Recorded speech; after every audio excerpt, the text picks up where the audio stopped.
Hello? Hello. Not bad, that was kind of a 7 out of 10. You know, my background's got a bit of theatre in it, so I studied at the Royal Academy of Dramatic Art. Someone I worked with has graduated from the Disney Institute. And only then did I arrive in law. So I think we can have a bit of an encore to the hello. Hello! Hello! Yeah, it's a bit more theatre. You know, I think it's Harry Gordon Selfridge that said, you know, retail is theatre. And I actually believe it's the same for law. It's really how we show up. It's really, do we look and sound as good as we actually are as a law firm? I was watching Comedians in Cars Drinking Coffee with Jerry Seinfeld the other night, and he said, well, you know, we say that we care, but we're the first to take the bread from the middle of the packet. You know, so do we really? So for me, it's really about how do law firms look and sound? Is this an aspiration to be truly client-focused, or is it the service reality? So here's a typical law firm service statement. I thought we'd start here. My job is to have you put the right hat on, and then I'm going to hand over to Ellie and Helen. So here's a firm talking about itself. I'm sure you all recognise that one. Yeah, resonate with you? And what I'd like you to do is just based off of that law firm statement, that service promise, I want you to put your client hat on for a moment, because that's really a very important hat to have on as we look at this piece of technology. Otherwise, it's just a nice shiny thing, right? So have a think for a moment about yourselves with a legal inquiry, and you're about to pick up the phone, let's say, and make contact with a law firm for the first time with whatever this legal inquiry is that you have. What's interesting is, for us at CX Law, part of what we do is mystery shopping of law firms. So we spend a lot of our time pretending to be clients and making first contact with law firms. But can we actually have a meaningful first conversation with anyone or with a lawyer? Mostly not in Australia. We've called 55 law firms up and down. Perth was the worst, by far the worst. Oh, jeez. Sorry. But not Cullen McLeod, of course. So their net promoter score is the metric that we use, was minus 65 in Perth. It only got to plus 25 in Canberra. So none of us are doing particularly well. But it's the access to lawyers, that meaningful conversation, which will play directly into the conversation that we're going to be having. Of course, you may have been thinking about the client journey, thinking about yourself, taking these first steps. So this comes from a piece of research that I've already alluded to that CX and Law have done in the market, calling those 55 law firms across states. And so you have some reception contact, perhaps. You then have a call transfer. It's interesting how often you get cut off, by the way. You then may be speaking to someone who's wholly unable to actually have that meaningful conversation, an intermediary. Maybe it's an assistant, maybe it's a legal secretary. That person may or may not have all the skills, including empathy, to actually make a connection. And then and only then you might actually start having a conversation with a lawyer. But based on your great list of items, your expectations, you're going to end up in one of three positions. Either like him, because your first interaction with that firm has been so dreadful, and quite frankly, some firms are literally service criminals when it comes to that client engagement piece. Or you could end up looking like him, as likely to maybe instruct your firm as instruct another. And of course, and I need to check, do we all know who he is? Yeah. Do we? Because more and more people don't seem to know who he is. So what the idea I just want to kind of put in your mind is seeing the world from your client's point of view. Right? And really, you know, if you are working in a firm, running a firm, it's the client is in everyone's line of sight. Everyone's line of sight. Okay? And I would also argue that the law, if you're a lawyer or a law firm in the room, is just something that you do. It's just something that you do. And that actually what your objective is to turn as many of your clients into the fonds as you can. Do you agree? It's about creating promoters out of your clients. That's your actual mission. Okay? And the sooner law firms square up to that, the better. And people, technology, process, staff engagement, and all of that is super important, because we're now living in a service world. We know what great service looks like, don't we? We know how it feels, don't we? And we want more of it. So the goal here is, what can we bring to that challenge, that service challenge, to bring that service promise to life at every moment that matters? Does that make sense? I happen to be looking at first contact here, but this conversation will go beyond that.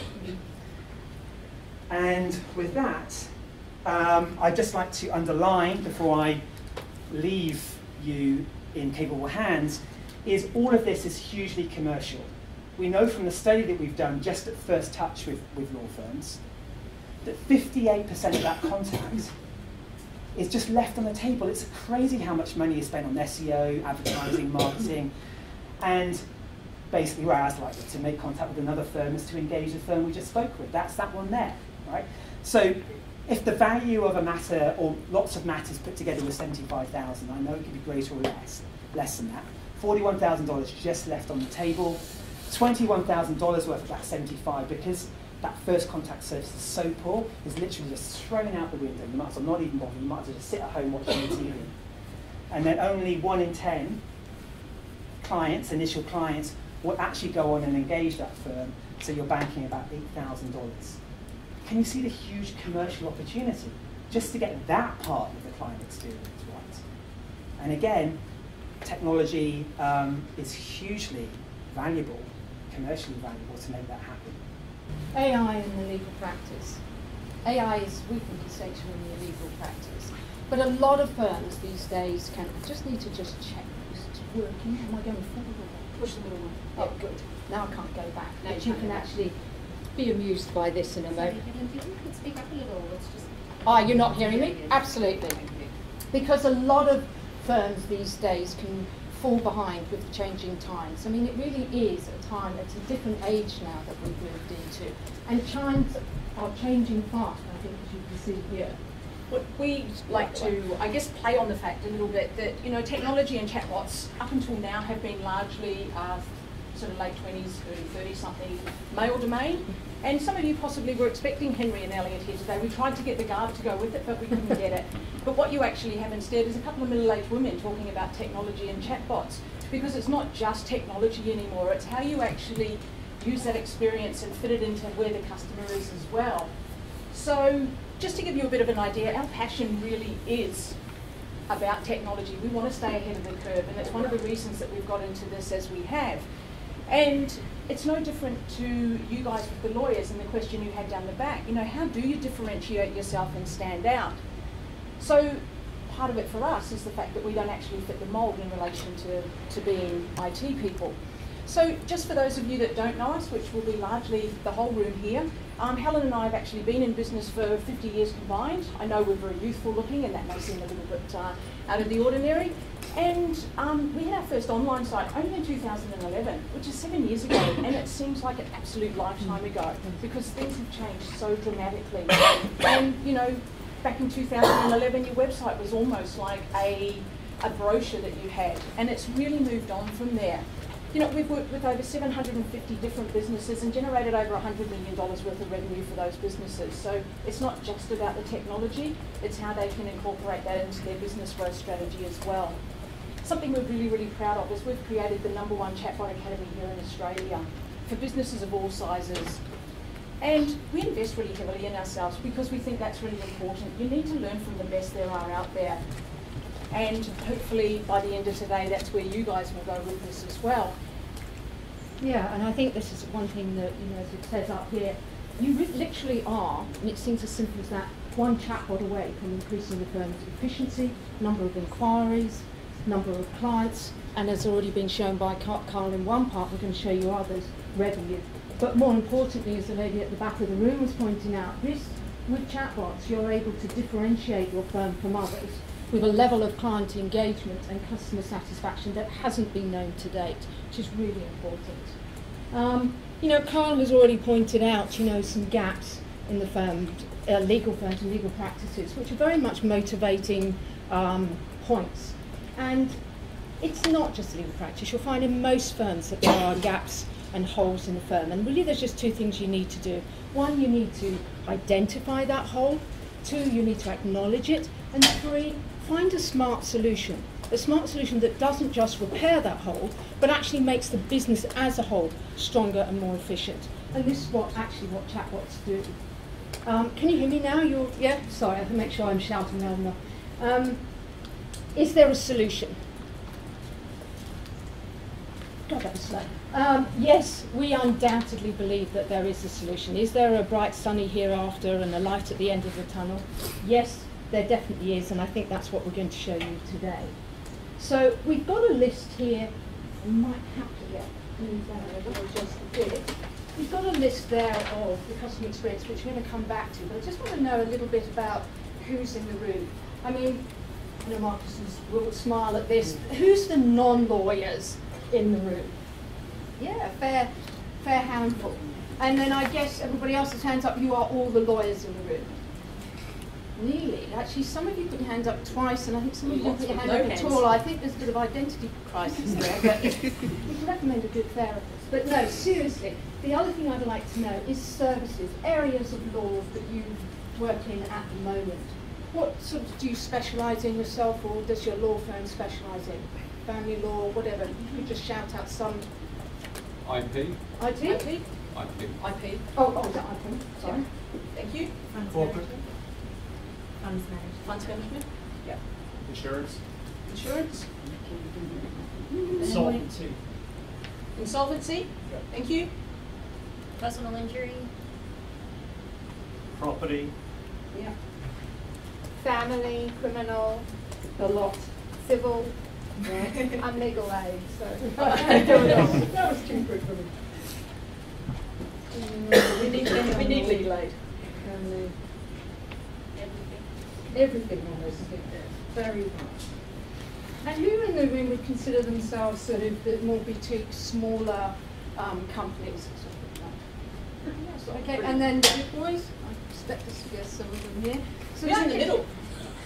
There's lots of no hands there. So that gives us, quite a wide diversity, and I think this is really, really good because we can show how Chatbots actually can incorporate all those type of businesses, from the small boutique right up to the big players. Oh, so you see this isn't mine. There we go. Now sometimes we have to go backwards to look forward, and I'll go through this very quickly, but who remembers Yellow Pages? Last time, oh, there are a few hands. The last time I used Yellow Pages, I think it was as a doorstop, because mostly these days people use Google. Google's your go-to place. And I doubt if anybody in the room remembers a TV that looks this old. And why is that? Because we use Netflix and we use YouTube. I don't remember the last time that I watched sort of standard terrestrial TV. Why? Because I'd rather watch TV on demand, when I want it and how I want it. And the same really goes for radio. I know they've come back in fashion, the old retro radios, but most of us are used to podcasts, or we're used to iTunes, or Spotify. Yeah. And I think, with iTunes, I think there's an amazing statistic, isn't there, that... YouTube. 500 million hours of YouTube is watched every single day. So that's an amazing statistic. Yeah. And billboards. Yes, they are still out there, but there is one main billboard for everybody's display these days, and it's Facebook. Email. Now, I'm not one of the stalwarts out there that's saying email is dead. I definitely don't think it is. But I do think it's overused and had quite a heart attack. And the reason why is there's two types of people with email. People like me who delete every day. That's the first thing I do. Or people like Ellie, and there's probably 15,000 waiting to be deleted that will get bulk deleted. We don't read and interact with email like we used to. Why? Because there are new platforms like Messenger, etc., which are on our mobile phones, and that's where most of people are today. And let's just stand back. These really are changing times. We've just come from the information age. Fantastic, it's allowed everybody access to everything. But now we are actually moving into an age that they call the convenience and communication age. If you have a look at the top row, I mean the guy at the end, what's he on? Both positions on his mobile phone. Convenience and communication. But the same goes for the growth of the robot too. It started with a little Lego piece, and now we're up to fully developed, fully AI robots. And with the thought of quantum computing, really there's no end to what that robot will be able to do. And I think that's really important, guys, because as law firms, you're being presented with a huge opportunity at the moment. It's a massive opportunity for anybody in business right now, because we're able to communicate on a device that people are using continually that they want to have. And as Helen said, sometimes we do have to look back. And just really quickly, we've had a few of these opportunities over the last 20 years or so. Back in 2000, Google AdWords came out. And I don't know if any of you actually jumped on the bandwagon when that was around, but people were getting leads for less than a cent. And it was amazing. Those businesses really, really profited and did really well out of it. Then SEO came in 2007. Again, you know, if you could get onto the front page of Google, you were absolutely set. Some of those companies are still taking advantage of that today. And for you lawyers in the room, you may or may not have heard this before, but you know, where do you hide a dead body? Anyone heard this? I can give you the answer. Punchline, page 2 of Google, because nothing ever gets found there. You need to be on page 1. 2012, Facebook advertising was introduced, changed the landscape completely for all businesses. All of a sudden, small, medium-sized businesses were able to compete against the big boys, because we were able to get our message in front of the right person. We were able to differentiate our firms. And that's helped tremendously. Then in 2016, chatbots came of age. They weren't created, but they came of age because they became available to all business sizes and not just those that had a really large development budget and could get one built out. Yeah, chatbots aren't new in actual fact. I mean, there's been this sort of technology around for some time. And even making it available to everybody else has been around for 2 years. So this isn't new technology, it's well tried and tested technology now. And I guess the reason we pointed this out for you before we actually get into the chatbot and what they can actually do for your business is that since 2000, 50% of the top 500 companies have actually disappeared due to digital. That's a huge number of companies that have just gone completely. So basically what this is it's one giant leap for lawyers. You know, you've got a really, really sound opportunity right now to take your firm and differentiate you from the rest of the firms out there. Because you've currently got your market. They're sitting in a place where they want to have those answers really, really quickly. You've got the competitors, you've got your people that are sort of just doing the same old stuff over and over again, hoping that they're going to get the referrals and people coming into their business. Then you've got the firms that are actually now starting to integrate technology into what they're doing. And what that's able to do is set you apart and give you what you need. This is an example just to give you an idea of just how powerful a chatbot and messenger is. We use email because it's something that everybody here knows about. If you look at this, it's a sample size, same message sent out to 2 different people or 2 different lots of people. The 2 numbers I want you to have a look at here are the opened and click-through rate. So the open rate is people actually open the email but don't necessarily read it. The second one, the click-through, they've consumed the content that you've sent out to them and they've actually taken an action. So you may have asked them to click through to a sales page or to book a call with your firm. The difference here is 4.2 times higher for those that got the message in Messenger. So you've got 209 sets of eyeballs on your content, which just is such a massive opportunity compared to those emails that get sent out. And as Helen alluded to, I'm one of these people that, I think I've got about 12,000 emails in my account. I just hit a button at the end of the month and they just all vanish. So, who thinks robots? Sorry, Ellie, I just wanted to ask you a question and just make a comment on that. And I'm not suggesting that chatbots is not important because we're looking to develop one ourselves. But I do want to just ask you, and coming back to what Colin said initially about service and kind of that personable thing, about the appetite that people have got to engage with the chatbot. And I know it's not quite a chatbot, but quite often when you phone into a department or government organisation and you get an electronic voice that says, you know, we can talk you through these self-help issues, people are just like, just give me a person on the other side of the line I can talk to. How do you think people are responding really to the fact that they know that there's not that personal interaction on the other side of the line? I think we're going to actually cover that a little bit later, if that's okay, and I will leave it there. And if I don't, please bring it up again at the end, because there's a really salient point that you made there. And it's all to do with conversation. It's how the chatbot speaks, and they're not trying to pretend that's something else. Yeah, the conversation is at the highlight. Yeah. How many of you guys think robots are going to take the world over? Just out of curiosity, is there anyone here that thinks? Hey. Yeah, a couple. Good. Yeah. Well, you know, we make a little bit of a joke about this, and I know that in iRobot, the robot does sort of turn into like a little bit of a loony, and he does try and take over. And they are great movies, but chatbots aren't robots. chatbots are actually something that you are programming, and it's all based on conditional logic and on the user interaction with it. Yeah. And I think that will actually start to answer the question that has just been asked. We're not actually speaking to something that has been pre-recorded. We're logically going through what our standard customer journey is, and the chatbot's just filling in those gaps there for you. Yeah, and you know, this is actually a point to bring up here, because chatbots are often referred to as AI all the time. But you know, actually they are not AI. They're based on conditional logic, which lets you show fields based on the actions that somebody's taken, and then you can import more fields to that. So it's very much more like a question and answer, a bit like when we were doing this, you know, questions and answers, or Ellie and I doing a debate and answering each other here. Whereas AI, with artificial intelligence obviously, is where a chatbot actually learns. So they become more intelligent over time, and that chatbot learns from the data that is stored for them. When what they do is then they actually learn from that data by going over it more, and they learn the sentiment of the questions and answers, so very much more in human terms.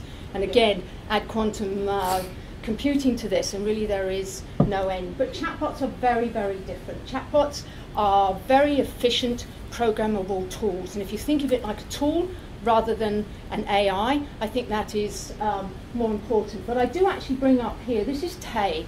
Now this was Microsoft's first and only, at the moment, AI chatbot. It was a genuine AI chatbot. It learnt from the engagement that it was getting.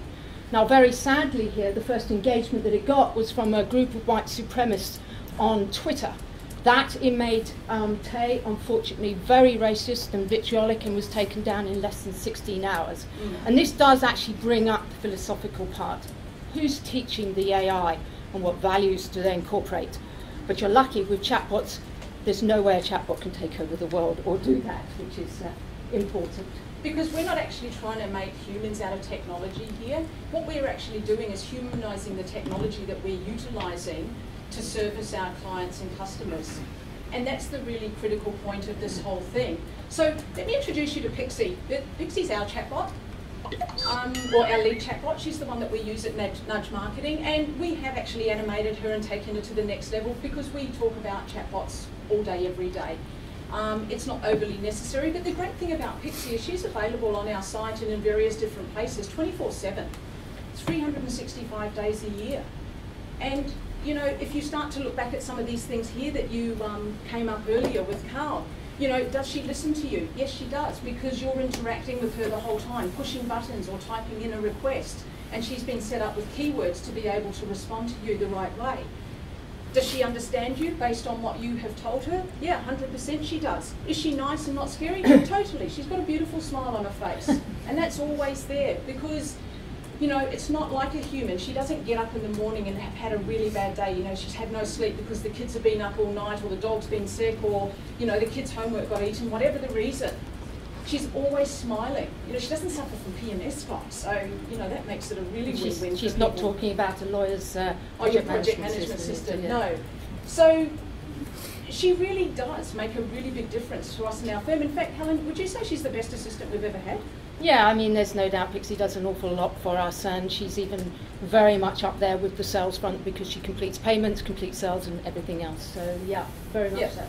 And here's a couple of other chatbots that we also have. We have Lexi in the middle. You guys are going to get to actually interact with her a little bit later. And then we've got MCM, and he's a cool dude. He actually looks after a lot of our academy stuff online. And as you can see, they're all very different, because they're all programmed to do very different things, because they deal with different people. And this comes into what you were asking about at the back of the room then. They don't talk in the same manner. And this is very important when you actually incorporate a chatbot into your firm, because the chatbot should be treated as if they are a prized and valued member of staff, but they are talking from the values and the beliefs of that law firm. And that conversation and how it's worded is really, really important.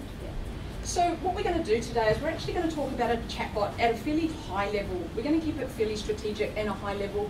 I'm not going to get down sort of into the more nitty-gritty strategic part of things, or sort of talk to you about how you actually build it and put it together, but I think you'll get a really good understanding. So a chatbot really is some sort of computer program where you can instigate a conversation. So it humanises a conversation. And if you think about sitting down having coffee with a friend or a client, that's very much what a chatbot is like.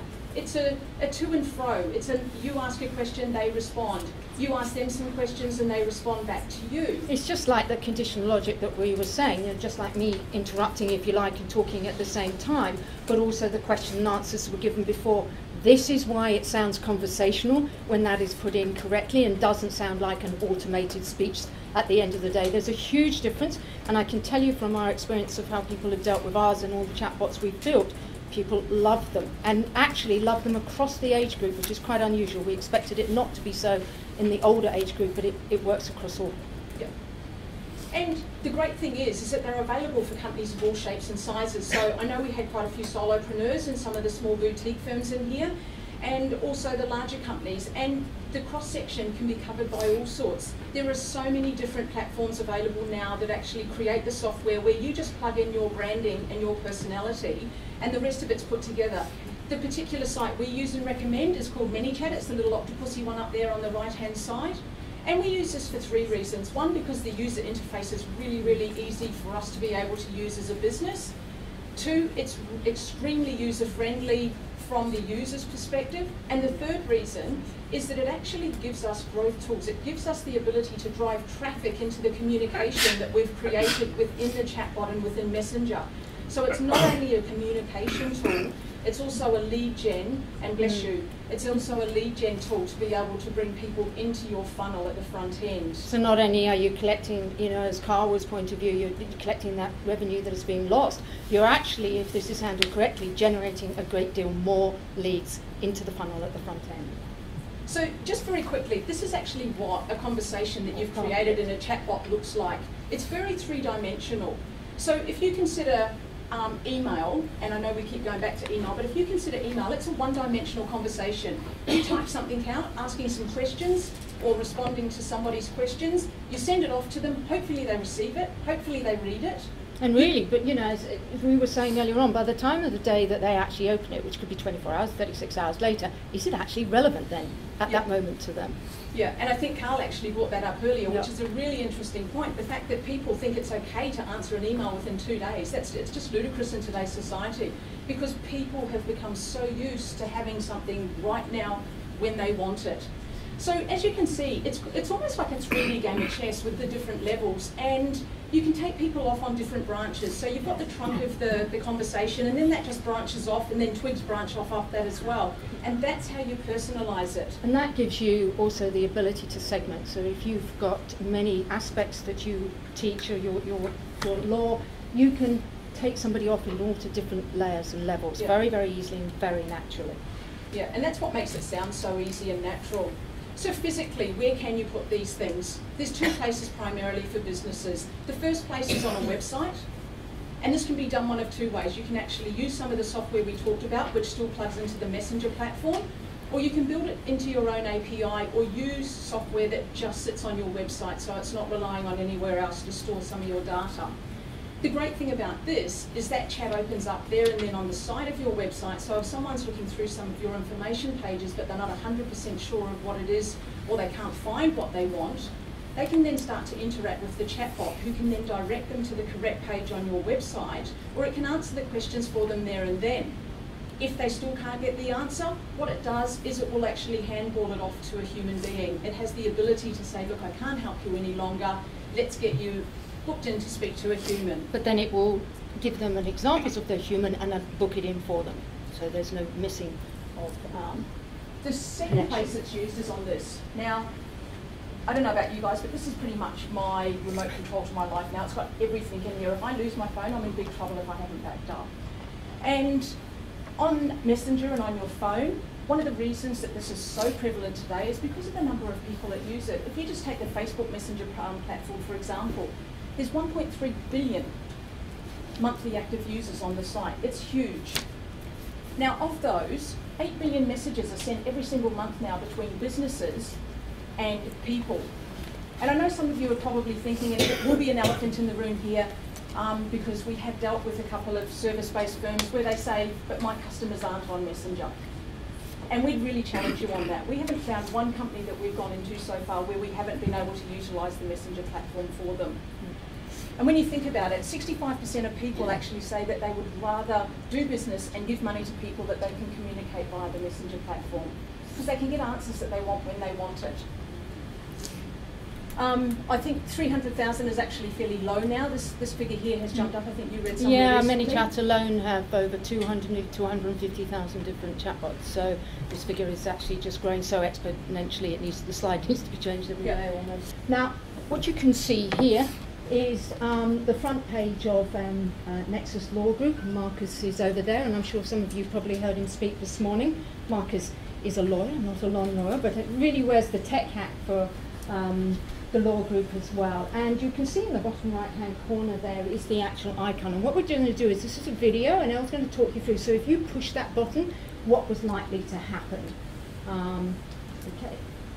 Okay, so push the middle one. There we go. So what's going to happen is this is going to pop up on the side of the website here, and it's going to give me the opportunity to chat there and then. Now, I ask a question very early on, so I'm starting to segment someone on the very first interaction.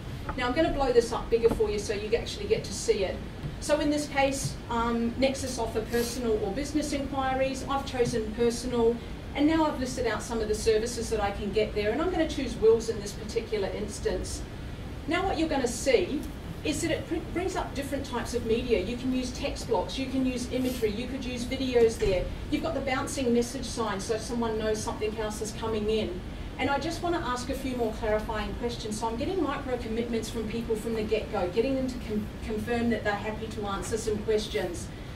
Next question, and this is really vital. Do they want something that's really straightforward that could be potentially created online, or do they need to speak to a lawyer because it's a slightly more complicated will? And in this case, I'm going to choose the straightforward will. What this will then give me the opportunity to do is throw them into the open law portal where the will can be created there and then in sight. I tell them it's going to take around 10-15 minutes for them to be able to create it, so they know what to expect and what's going to happen. Now, one of the great things about Messenger, and we found really, really beneficial, is that they already know a lot of our messages, a lot of our information. Now, for me personally, my name's not Ellie, my legal name is Eleanor, but I can actually put this in here and that can be updated. The reason I'm doing this is this data will then be sent through to the form and they don't have to put the information in twice. This is where it gets really exciting. People don't have to type stuff in anymore. They can just click buttons. So it's put in and pre-filled my email address and my phone number, and I push that button. If that's not the number I want them to communicate with me on, I can type in, so override it. That information then is all stored and can then be flicked through to the Open Law Smart Document platform. And I'm saying here, yeah, I've got 15 minutes. I show them exactly where I want to go, where I'm going to take them. So there's no surprises. And then what happens? I click on the Create Will button. Now, we could have actually taken the payment within the Messenger platform here as one option, but instead what we do is take them into the Open Law portal, they complete the documentation, fill out the rest of the pieces that they need, and their form is done within 15-20 minutes.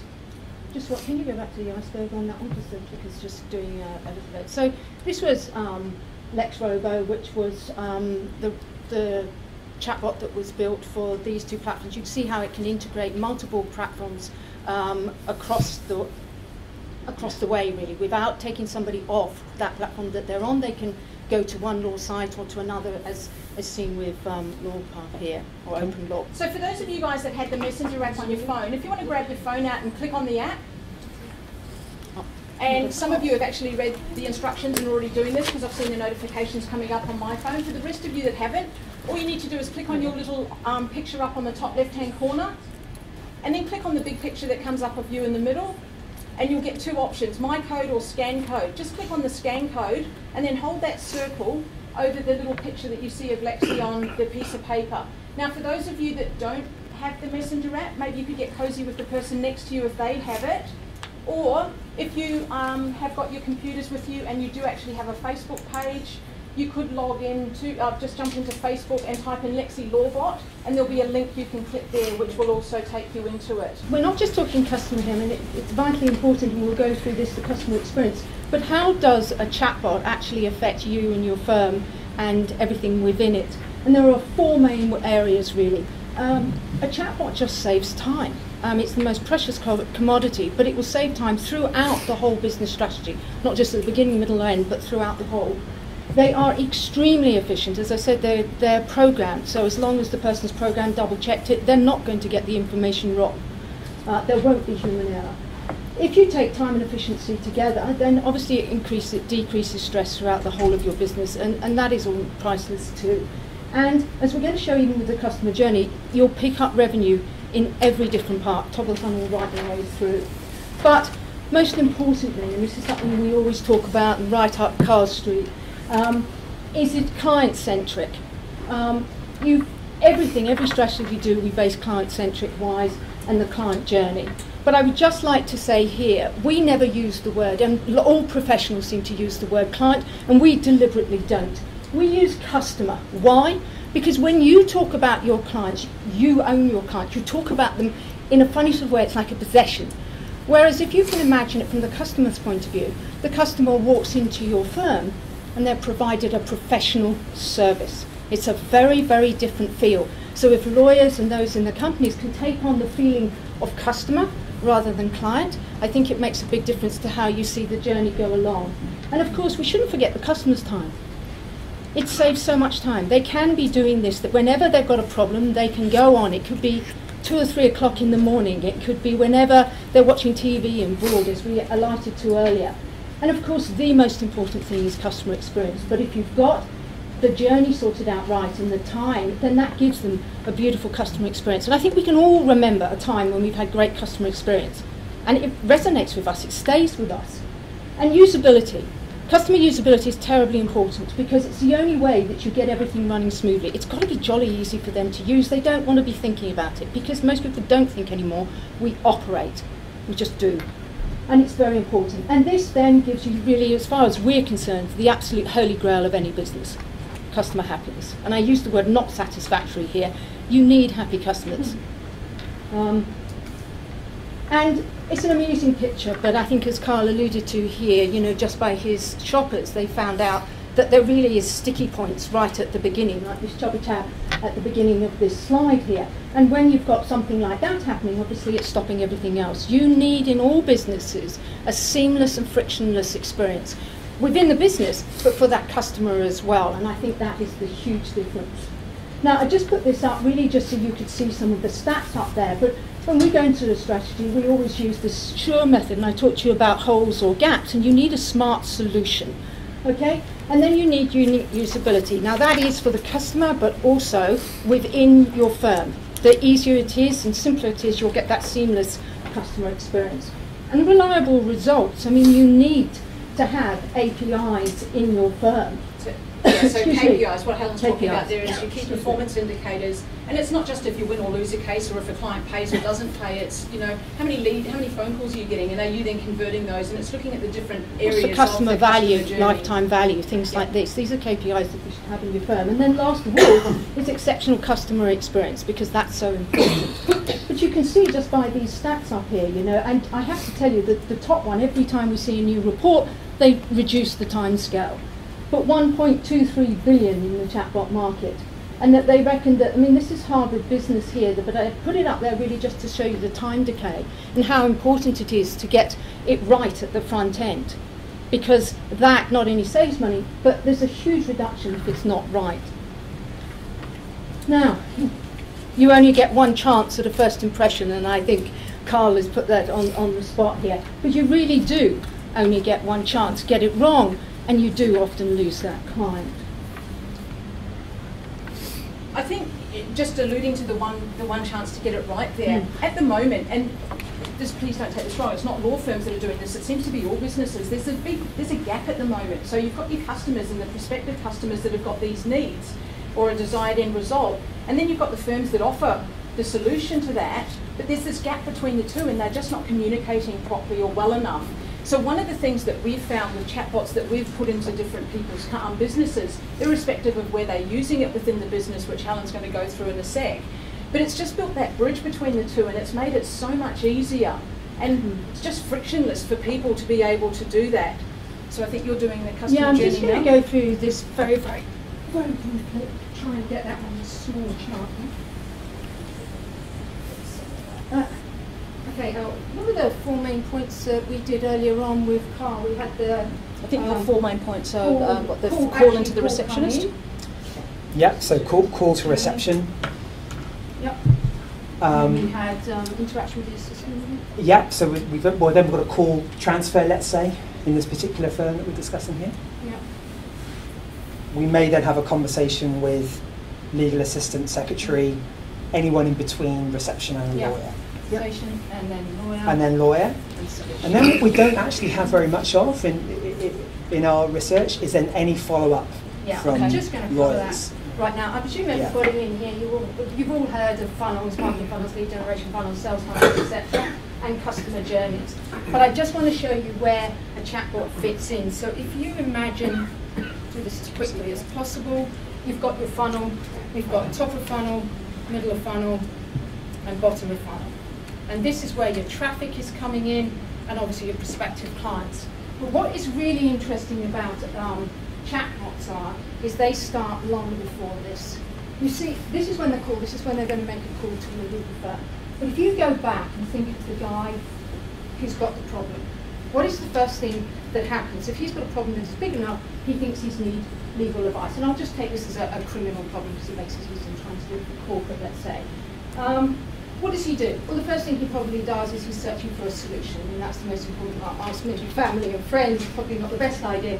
But then he's going to search to the internet. He's going to go to Google or similar. Now, when you're top of funnel, which is what this section is here, there are 2 things really to be aware of, and that is, no pun intended, but awareness and attention.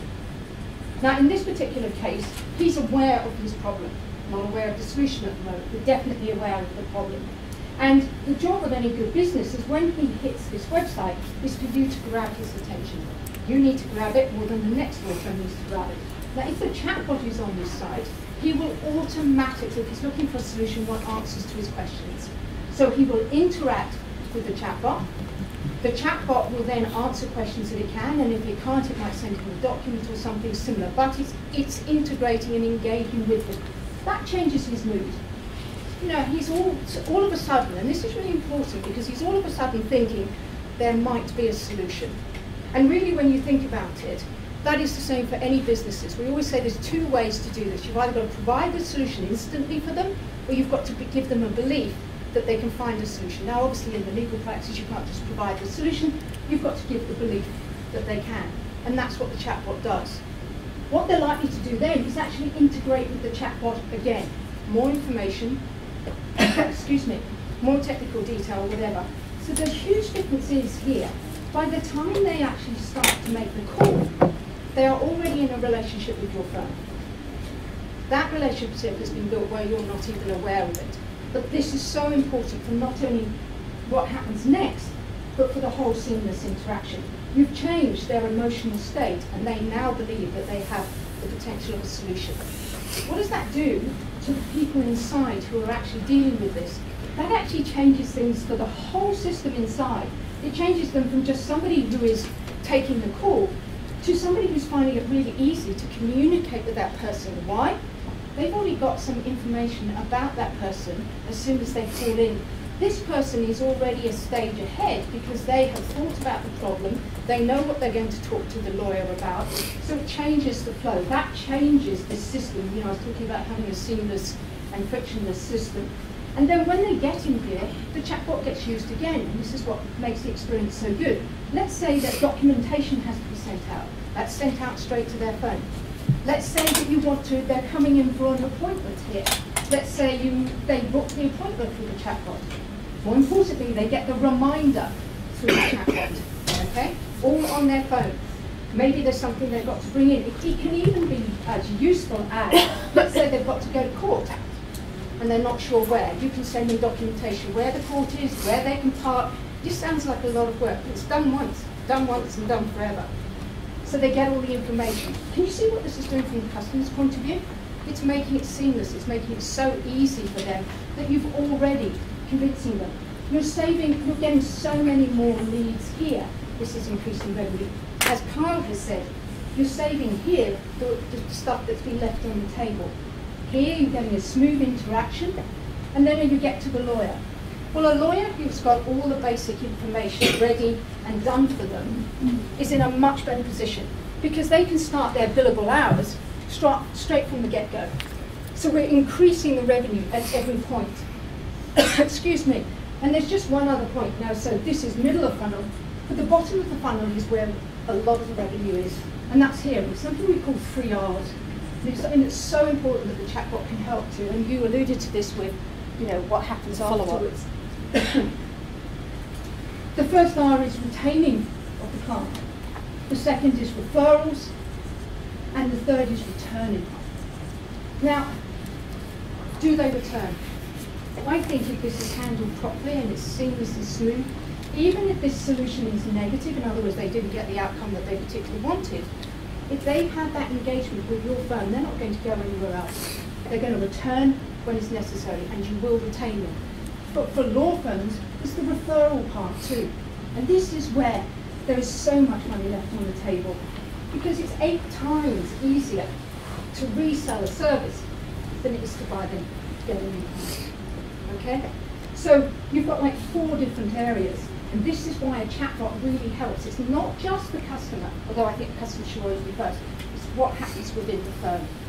I think one thing Helen hasn't actually pointed out here, and Oprah talks about this an awful lot. You know, as human beings, we all have 3 desires really. We want to be seen, we want to be heard, and we want to be understood. And it doesn't matter if it's a client coming into a law firm because they have an issue, or if it's a child speaking to their parents.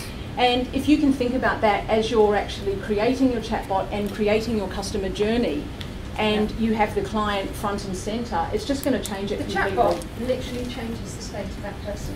Might not sound a lot, but it's huge for your firms. It can do it, it can do it even when you're not awake. And that is really, really important.